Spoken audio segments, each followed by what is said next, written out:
normal part of life, but nobody tells you how terrible it feels. When I'm mad at someone at work, I can feel it. Tension headaches, racing heartbeat, pins and needles in the office. If you can identify the reasons why people fight, you can ditch the drama and avoid the icky feelings before any of it starts. That's what we're here to talk about today.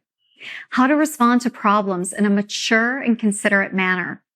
We'll have honest conversations about how to spot a bully, what to do when your boss is driving you crazy, and how to exit an organization with respect and professionalism. I'm Lori Rudiman, veteran HR leader and author who has seen just about everything at work.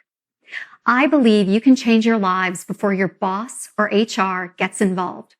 So join me and learn the realistic methods to address conflict and repair broken relationships on the job. Sure, do it to fix your work, but mostly do it for yourself.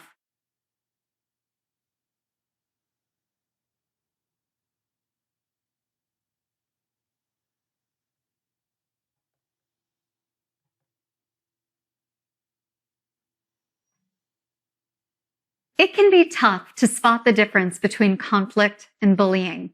Why am I bringing this up? Well, sometimes conflict is so stressful that it overwhelms us, and we might feel bullied. But conflict and bullying are two very different things. According to the National Bullying Prevention Center, conflict is a disagreement where both sides respectfully express their views. Conflict can happen between two people at work, an employee and a boss, or even a freelancer and a client. Bullying is repeated negative behavior by an individual or group of people who have power and control over another person. There is no dialogue, no talk of resolution, only disrespectful behavior with no end in sight. A quick way to know the difference between conflict and bullying: conflict ends. All parties agree to move forward in a professional manner, even if mistakes were made while communicating feelings. With bullying, there is no end in sight. You are not being bullied if your boss doesn't like your work, but you might be a victim of bullying if your boss repeatedly subjects you to tough and unconstructive feedback in a way that's meant to cause you emotional pain. A coworker who doesn't warm up to you isn't a bully, but someone who creates a campaign to exclude you from social activities at work may be bullying you. If you have concerns about how you're being treated, don't even worry about the labels. Get some help. Confide in a boss, a peer, or an ally. Speak to your HR department. Send me a message on LinkedIn. Don't let up until someone agrees to help you end it. Bullying is unacceptable under any circumstance. If you know the difference between conflict and bullying, you can recognize the behaviors in the workplace and be an advocate for yourself and for others.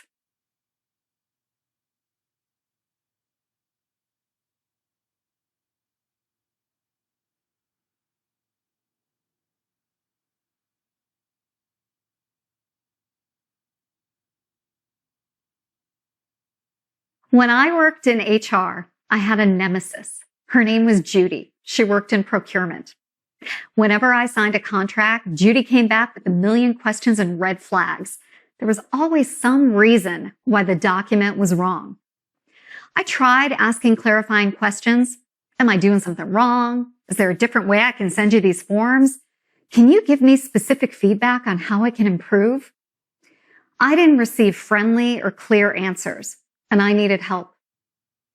It's not always easy to address conflict and arrive at a healthy compromise or a productive solution. A healthy compromise is an end to conflict that works in the long-term best interest of both parties. Forgiving, trusting, seeing the situation from someone else's point of view. When you give a little in order to find common ground, that's a healthy compromise. A productive solution is all business. It's an emotionless process that creates the best path forward for the organization. Maybe you agree to disagree and move forward. Perhaps you create a contract of shared expectations. A productive solution may not feel as good as a healthy compromise, but what matters is that you move forward and focus on the work. If you can't reach a healthy compromise or a productive solution, It's a best practice to talk to someone who can help resolve the conflict. This person is known as a mediator. The goal of the mediator isn't to take sides or to fix your problem. The goal is to help you resolve the conflict. And a mediator doesn't have to be an outside legal entity. It can be a boss, another colleague, or even someone from the HR team. It's best to get alignment with someone before you bring in a mediator, which is challenging because you're caught up in the conflict in the first place. But you could simply say, I think we need some help solving this challenge. Do you have anybody in mind who might help us reach a healthy compromise or a productive solution? If not, I have some ideas. When it came to my situation with Judy, we agreed to have our HR director mediate and talk us through our disagreement. Long before millennials were complaining about generational politics at work, Judy thought I was too young to sign a contract. To be honest, I thought she was bossy.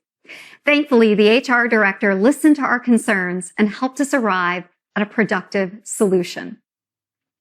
Barack Obama once said, asking for help isn't a sign of weakness. It's a sign of strength.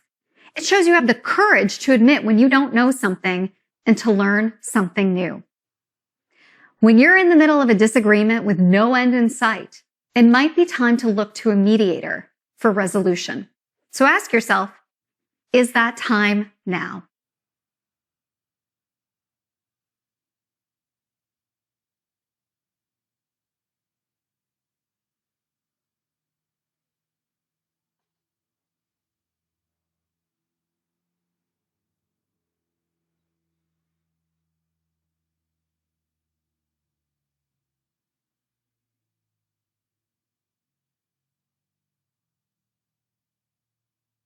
Have you ever worked with someone who waits to the last minute to finish a project?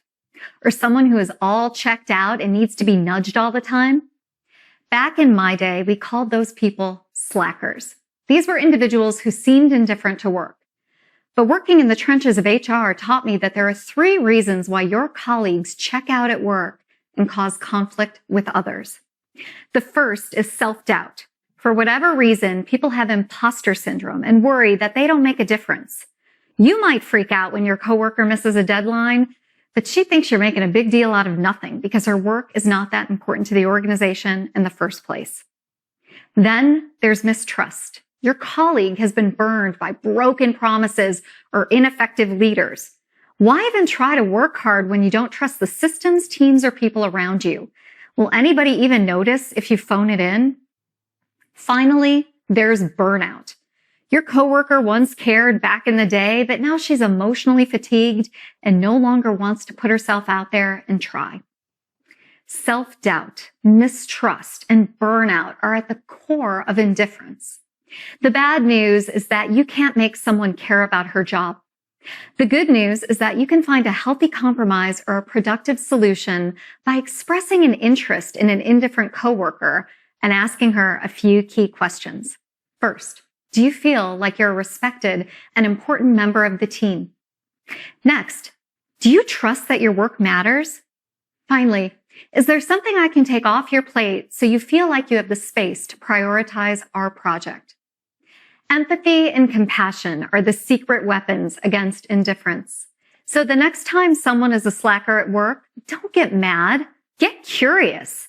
Instead of writing a nasty email and complaining to your supervisor and making the conflict worse, invite your colleague to have coffee, even virtually, and get to know her. Connect with people who are checked out. Tell them how their contributions matter. Then watch how indifference transforms into something better. Less conflict and more action.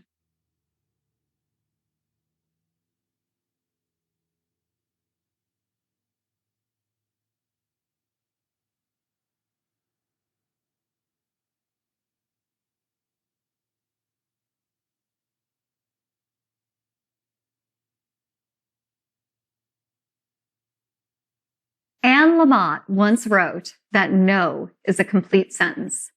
When someone says no, we should hear it and respect it. But sometimes we work with individuals who say no to everything. They reject all of our good ideas or slow us down with roadblocks. There's always that one person who is hostile for no good reason. Hostility feels irrational and ultra-personal, but I want to offer this HR tip. About half the time, people take a personal problem and turn it into a conflict with someone at work for no good reason. That's right. There's a 50% chance that the hostility is not about you. You hear no, but it's not for you. It's for someone else who has done them wrong. On the other hand, there is a 50% chance it is about you. But the problem is that you're not a mind reader. You just want to get to yes. So if you work with someone who is hostile, here are some tips to get past the conflict and get back to work. First, get to know your hostile coworker on a personal level. What's life like for her? Does she have friends and allies? What aspects of her job might be tedious and frustrating? See your colleague as a human and not a nemesis, and you'll overcome hostility faster.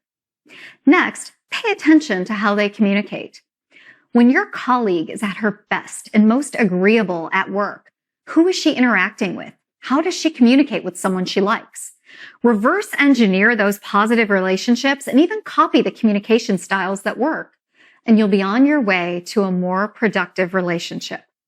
Finally, ask for advice from someone you trust. It's hard to ask your work nemesis, hey, did I do something wrong? If you're not confident enough to tackle this one directly, try talking to a peer or a mentor. One simple question you can ask, what am I missing? Life is one big struggle to understand and to be understood, and you can always do more to understand where people are coming from. When someone is hostile, resist the tendency to meet hostility with hostility. It's your job to double down on being empathetic and human.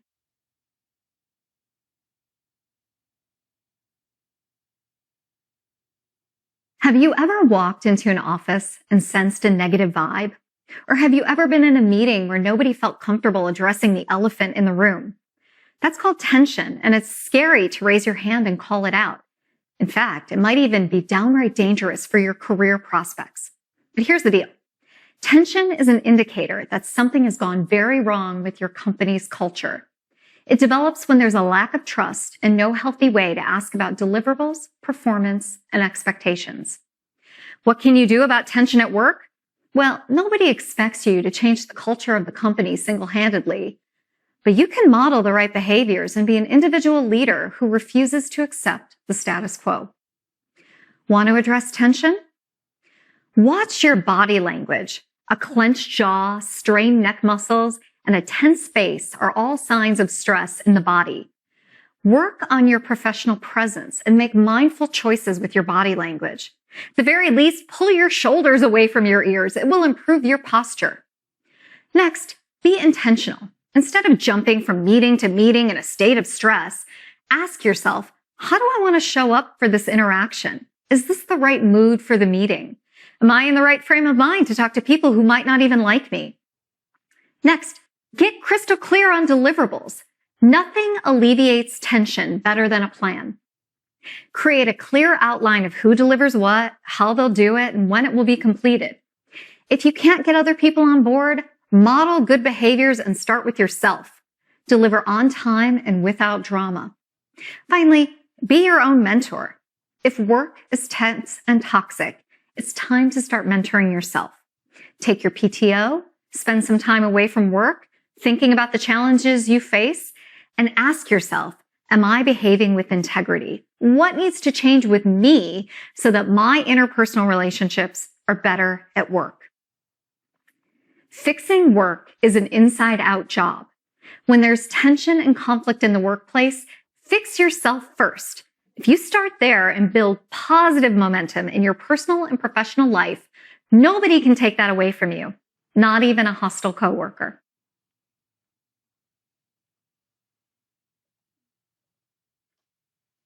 Do you fight the same battles over and over again? When you keep hitting roadblocks, it's easy to personalize the conflict and blame other people. But sometimes the struggle is there because your company, its culture, or the processes behind your job are broken. It takes fresh thinking and a willingness to go deep to overcome conflict and to get back to work. Want to beat the endless struggle at work? I'm going to teach you the pre-mortem. The pre-mortem is a simple exercise where you imagine how something will fail in the future and work backwards to address those individual points of failure before you start.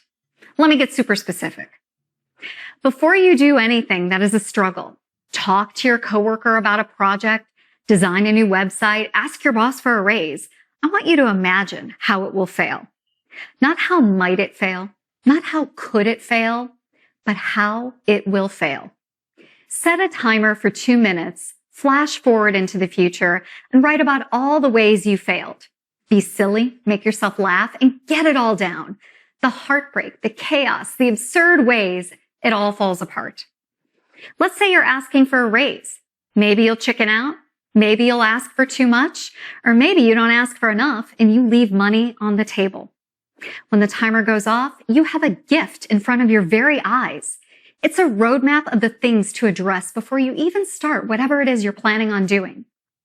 If you fix the stuff you've identified, or at the very least, keep it in mind when you move forward, you improve your chance of success by over 30%. That is a significant advantage. Created by Dr. Gary Klein and written about in Harvard Business Review, companies use the pre-mortem for big engineering projects and complex strategy sessions. Pilots use it before they fly a plane to make sure it won't crash. And you can use it to fight and win against the endless struggle at work. So give the pre-mortem a try. It's an excellent tool to use when you face an endless struggle at work. And if it's good enough for engineers and rocket scientists, it's good enough for you.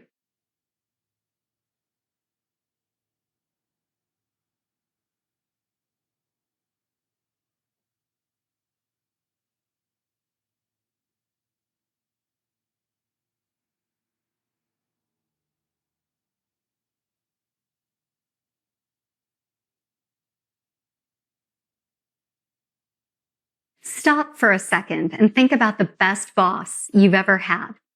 Was she friendly? Supportive? Did she challenge you to grow but also have your back when you took risks that didn't shake out? My best boss was an editor named Vadim. When I left the world of HR, I began writing for a management magazine. I had a habit of holding back and doubting myself, and he told me, "We need you, and we can't cover these stories without you." I'm not going to lie, that memory is so special. Just thinking of it makes me want to cry. But bosses are regular people, and sometimes they're just awful. Maybe your boss isn't supportive, or perhaps you never hear from your boss unless she's criticizing you or complaining about the quality of your work. Or maybe your boss is a bully. And in the quiet moments, you're left to wonder, is my boss a terrible person or is it me? Do I stink? If you want to diffuse conflict with your boss successfully, the first step is to name it and frame it. Is your boss indifferent? Is she checked out and exhausted? Is her professional life full of tension?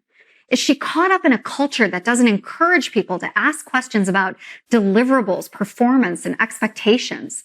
Is she hostile to you? Is there something going on in her life to make her angry? Or did you make a mistake and miss a cue? Is work a struggle for her? Does she fight the same battles over and over again? Naming and framing the disputes with your boss will help you recognize what's happening and allow you to plan a path towards resolution. I would also recommend you do the pre-mortem. Ask yourself, if I talk to my boss about conflict, how will this fail? Or you can ask, if I just up and quit, how will that fail too? A pre-mortem is a valuable tool that will help you spot roadblocks that get in the way of a healthy compromise and a productive solution. You might also gain insight on whether or not you'll need a mediator to end the dispute. Finally, display empathy and see your boss as a person. She may be terrible, but she is other things, a citizen, a member of the community, and an individual with a life outside of work. And maybe that life isn't so great. I'm sorry that you're having conflict with your boss. I know it feels unfair, but the only person who can fix the conflict with your boss is you. And I'm betting that you can do it.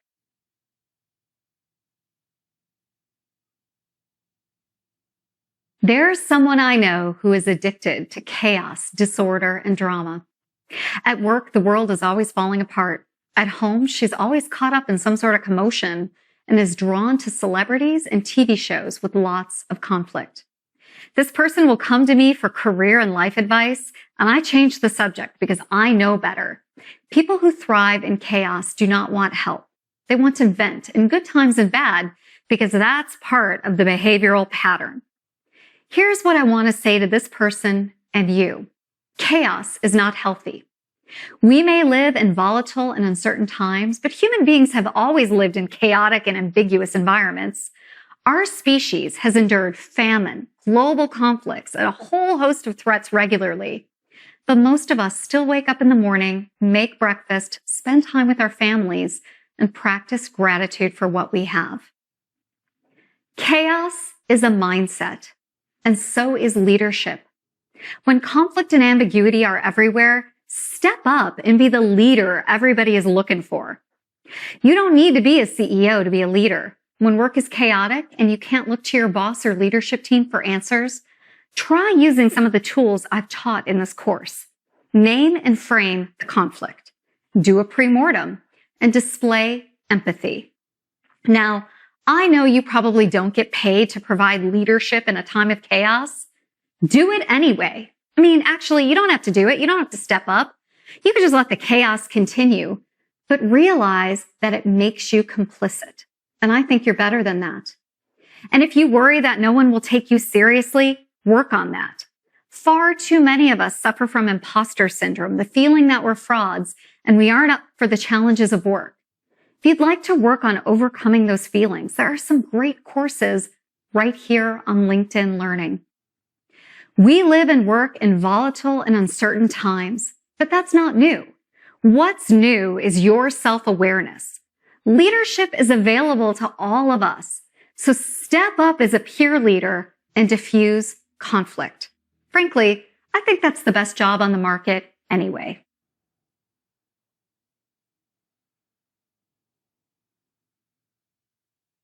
My friend Bob Sutton is a Stanford professor and best-selling author who writes about the world of work. He once told me that it's impossible to fix a toxic job. If you work somewhere that's oppressive and degrading, look around. Those people were once like you, optimistic, eager to succeed, excited about the future. But something happened. They became indifferent to a broken culture. You won't fix them. Here's what's even scarier. You'll probably turn out to be one of them if you're not careful. How do you distinguish between work environments that still hold the opportunity for growth and others where change and transformation are nearly impossible? I would ask yourself a few questions. Am I proud of the work that I'm doing? Do I have more good days than bad days on the job? When I'm not at work, do I look forward to returning to my job and seeing my colleagues? Can I speak up about things that I would like to see changed without fear of getting fired? If you can answer yes to most of those questions, don't quit just yet. There may be hope for your job. But if you answer no to more than 2 of those questions, give yourself a 30-day well-being boot camp. Don't work more than your ordinary hours. Get home after work and put away your mobile device. Spend time with your family, cook and eat nutritious meals, and get the recommended 7 to 8 hours of sleep. After 30 days, ask yourself, have my feelings changed about work? Are the conflicts less burdensome? If you feel like it's time to move forward and find a new job, trust that feeling. LinkedIn Learning has dozens of courses on how to conduct a respectful, confidential job search. Nobody can answer whether or not now is the time to quit a job. But here are some reasons people give in exit interviews as to why they leave. My values aren't respected. My boss no longer listens to me. I'm caught up in perpetual conflict. My colleagues are negative and unsupportive. The culture is toxic and I don't want to bring that home with me. It's telling, by the way, that these are the universal complaints. Before you get stuck in a job that wears you down, try prioritizing your well-being for 30 days to see if that shifts your perspective. And if not, you know what to do. If you are searching for a sign to look for a new job, this is it.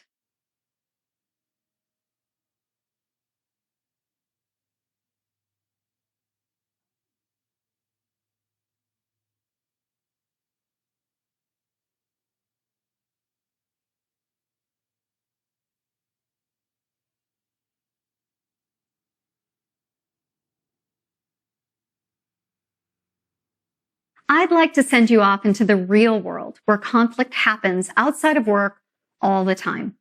And the best tool you can use is the pre-mortem. Do you have the same arguments over and over again with friends and family members? Are you about to start a big home project but wonder how it might fall apart? Do you want to look for a new job but worry that it will lead to getting another terrible, conflict-ridden job that takes its toll on your personal life? Ask yourself, how will I fail? Then fix those glitches. When I hop on Skype to talk to my family, I've learned from my pre-mortem that it's essential to avoid hot-button topics. The less we talk about politics, the better the conversation.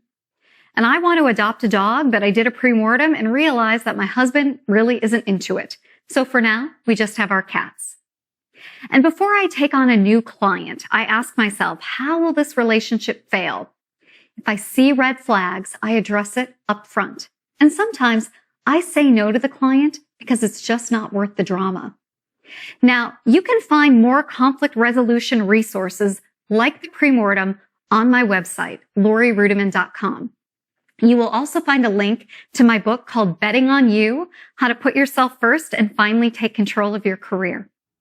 More importantly, you'll find me on my blog and podcast, sharing wisdom and insight on how to resolve conflict and how to live a life with purpose and meaning once and for all.